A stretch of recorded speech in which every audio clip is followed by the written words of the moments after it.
বহু বছর আগে বহু দূর এক দেশে এক অতীব সুন্দরী রাজকুমারী থাকত।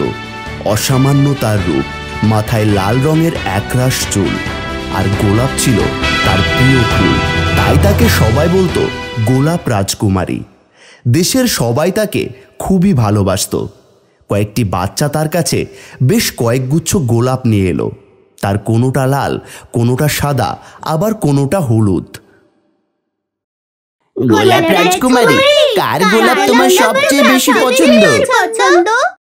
এই পৃথিবীর সব গোলাপই আমার প্রিয় বাচ্চারা। আর সে বাচ্চাদের জড়িয়ে ধরে তাদের আদর করে দিল। বাচ্চারা তো হেসেই লুটোপুটি।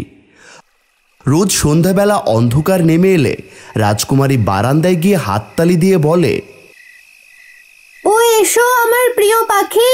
কত্থুকে এক সোনালী পাখি উড়ে এসে তার কাঁধে বসে, আর সঙ্গে সঙ্গে রাজকুমারীর চুল চকচক করে ওঠে, লাল আভায় ভরে যায়। আমার দুষ্টু সোনা ছোট্ট পাখি, আমার চুল নিয়ে তোমার খেলতে ভালো লাগে? আর তখনই পাখিটা একটা সুন্দর সুরে সেই শীষ শুরু করে। রাজকুমারী সেই সুরে সুর মিলিয়ে গান গেয়ে ওঠে, আর দেশের সবাই ঘুমিয়ে পড়ে। সুন্দর স্বপ্ন দেখতে দেখতে ভোর হয়ে যায়। আহ, কি মিষ্টি গলা। শুভরাত্রি বন্ধুরা, সুন্দর স্বপ্ন দেখো। এভাবেই বছর কেটে যায়। রোজ সন্ধ্যাবেলা গোলাপ কুমারী তার ছোট্ট সোনালী পাখিকে নিয়ে ঘুমপাড়ানি গান গায়, যাতে সবাই ঘুমিয়ে পড়ে আর সুন্দর স্বপ্ন দেখতে দেখতে ভোর হয়ে যায়। কিন্তু একদিন এক বিপদ ঘটল। এক দুষ্টু ডাইনি গোলাপ রাজকুমারীর কথা জানতে পারল। রাজকুমারীর গান শুনে ডাইনি কান বন্ধ করে দিল।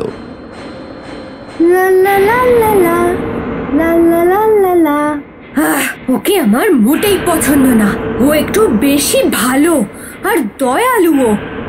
ডাইনিটা ভাবলো ওকে অভিশাপ দিতে হবে। আব্রাকাডাব্রা, সিমসালাবিম, গোলাপের রং যেন হয়ে যায় ফিকে। আর সঙ্গে সঙ্গে গোলাপ কুমারীর চুল আলকাত্রার মতো কালো হয়ে গেল। হায়, এ আমার চুলে কি হলো? কিন্তু আমার প্রজাদের গান শোনাতেই হবে, যাতে তারা ঘুমিয়ে সুন্দর স্বপ্ন দেখতে পারে। সেই সন্ধ্যাবেলাতেই গোলাপ রাজকুমারী বারান্দায় গিয়ে হাততালি দিল। সোনালী পাখি এলো, কিন্তু লালের বদলে তার চুলের কালো রং চকচক করে উঠল। ও, এবার পাখিটি তার সুরে শীষ দিল। গোলাপ রাজকুমারী তার সেই ঘুমপাড়ানি গান গাইল।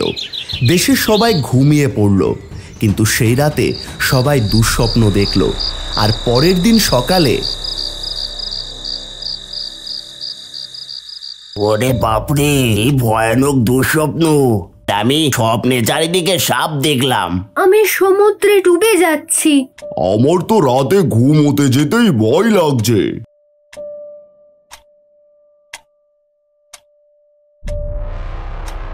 বলো আমার সোনালী পাখি, আমি আমার প্রজাদের কিভাবে আবার সুন্দর সুন্দর স্বপ্ন দেখাতে পারি? গোলাপ জলে কালো চুল। গোলাপ জলে কালো চুল, এতে কাজ হবে? আমি জানি না। এই কথা শুনে রাজকুমারী অনেক কথা ভাবল, কিন্তু ওই কথার অমান্য করল না। সে বড় একটা স্নানের চৌবাচ্চায় জল ভরে তার উপর গোলাপের পাপড়ি দিয়ে দিল, আর সেই জলে যেই তার চুল ডোবালো, সঙ্গে সঙ্গে তার চুল আবার লাল হয়ে গেল। ও, এই তো আবার লাল হয়ে গেছে। ধন্যবাদ ছোট্ট পাখি। সেদিন সন্ধ্যাবেলায় যখন সোনালী পাখি এসে তার কাঁধে বসলো, রাতের আকাশ তার চুলের লাল আভায় ভরে গেল। রাজকুমারী ঘুমপাড়ানি গান গাইল। দেশের সবাই ঘুমিয়ে পড়ল, আর সুন্দর সুন্দর স্বপ্ন দেখতে দেখতে ভোর হয়ে গেল। এবার দেখো আমার ক্ষমতা। অভিশাপে কাজ হলো না দেখে ডাইনি এতটাই রেগে গেল যে সে আবার অভিশাপ দিল। আব্রাকাডাব্রা, সিমসালাবিম, গোলাপের রং যেন হয়ে যায় ফিকে। রাজকুমারীর চুল আবার আলকাত্রার মতো কালো হয়ে গেল। ও না, আবার হয়ে গেল। এসব কি হচ্ছেটা কি?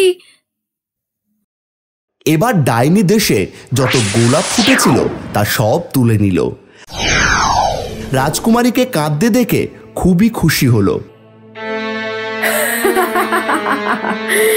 এবার দেখি কি করে আমার অভিশাপ তুমি নষ্ট করো। আবার দুঃখী রাজকুমারী পাখিকে জিজ্ঞেস করলো, বলো আমার সোনালী পাখি, কি করে আমি আমার প্রজাদের আবার সুন্দর স্বপ্ন দেখাতে পারবো? আর পাখিটা আবার আগের বারের মতোই উত্তর দিল, গোলাপ জলে কালো চুল। এই বলে পাখিটা উড়ে গেল। ও তুমি যেও না, আমাকে অন্য একটা উপায় বলে যাও।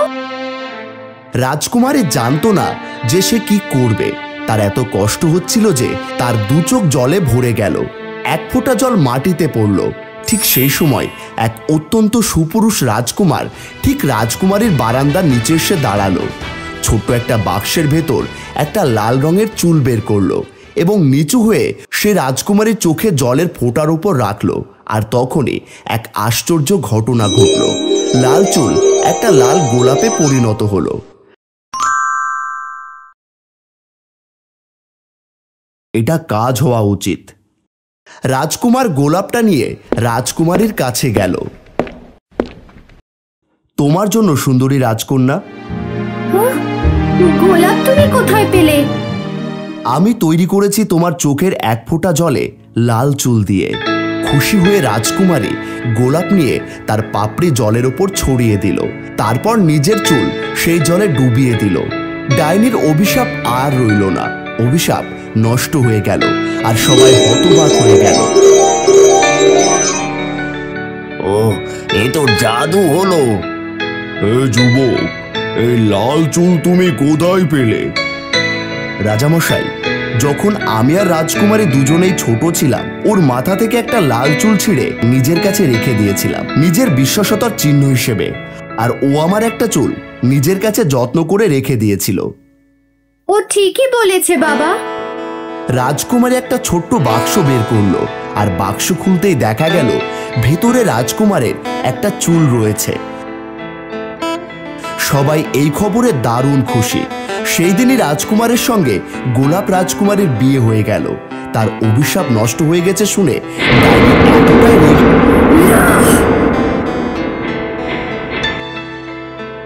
আবার দেশের সব গোলাপ গাছে গোলাপ ফুটলো। আর প্রত্যেক সন্ধ্যাবেলা গোলাপ কুমারী ঘুম পাড়ানি গান গায়, যাতে তার প্রজারা ঘুমিয়ে পড়ে আর সুন্দর সুন্দর স্বপ্ন দেখতে পারে এবং সেই স্বপ্ন দেখতে দেখতে যাতে ভোর হয়।